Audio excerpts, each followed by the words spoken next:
I got the divorce papers by email while I was still in the desert. 13 years of marriage ended in a PDF attachment. My name is Nathan. I'm 42 years old. Staff Sergeant 82nd Airborne. I'd been in Kandahar for 4 months when my wife Becky decided she was done waiting. The subject line read, "Let's be adults about this." The message itself was 3 sentences long. She'd already filed the paperwork. She'd already emptied our joint account. She'd already moved her new boyfriend, Jeremy, into our house in Spokane.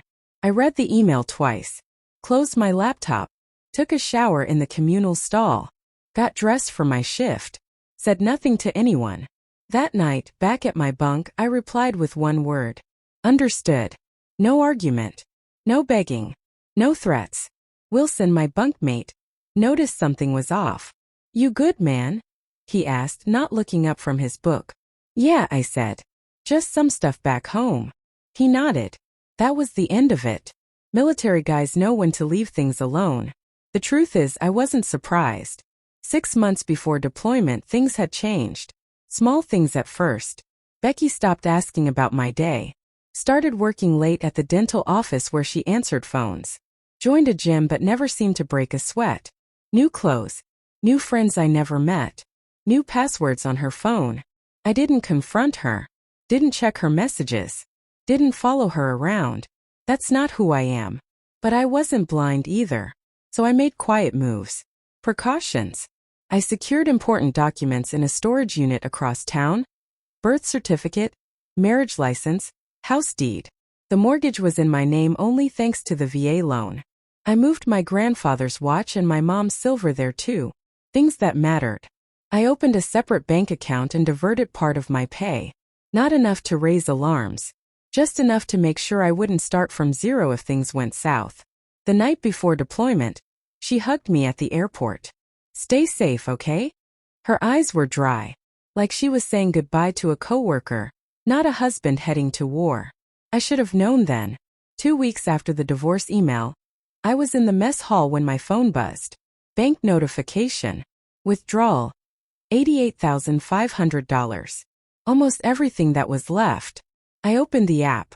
Our joint account balance. $22.37. Savings.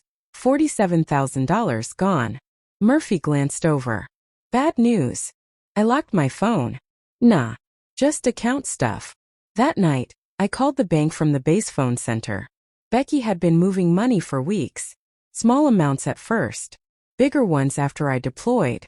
I stood in the hallway afterward watching guys laugh, call their kids their wives. Normal life happening while mine burned down. That's when Wilson found me. "What's your plan?" he asked after I told him. "Not sure yet." He nodded. "Let me know if you need anything." I couldn't sleep. I logged into our home security system, something Becky forgot I could access. The cameras showed a stranger in my driveway, wearing my Seahawks sweatshirt, using my coffee mug, walking my dog.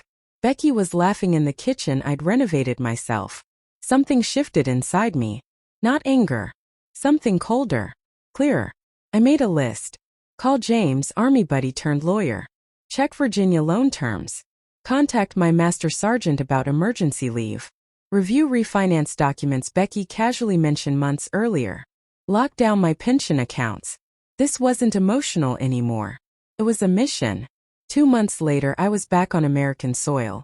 I didn't tell Becky. Checked into a motel under a different name. Met James at a diner outside town. He slid a folder across the table. "There's a refinance application on your house," he said. "With your signature." "It's not mine," I said. He nodded. "Forgery.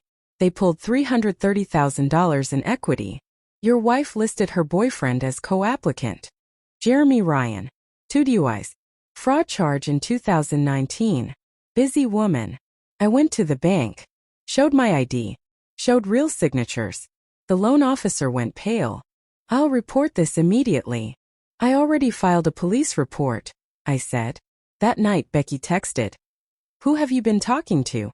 I didn't reply. Things moved fast after that. Jeremy got pulled over driving my truck, license suspended. Vehicle impounded. Police found stolen prescription pads from Becky's dental office. Then the bank investigator showed me something else.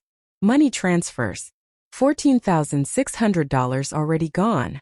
Recipient: Daniel Spencer. Real estate agent. That's when the picture came together.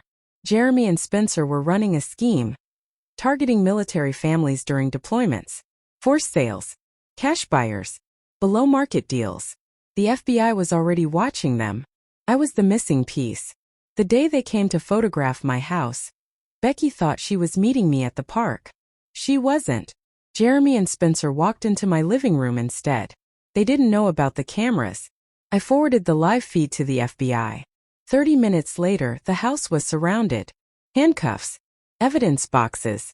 Silence. Becky arrived just in time to see it all. The case moved quickly. Plea deals. Confessions. A 3-state operation exposed. Jeremy got 8 years. Spencer got 12. 11 military families got their homes back because the pattern was proven. Becky forfeited everything: house, claims, pension rights. Signed a confession. I didn't press charges. I didn't need to. A year later, I sold the house. Bought a cabin in Montana. 10 acres. A creek. No neighbors for miles. Retired from the Army at 20 years. Got a German Shepherd named Scout. Some evenings I read a letter pinned to my fridge, from a woman in Texas whose home was saved because I didn't walk away. That's when I remember. I never start fights, but I do finish them.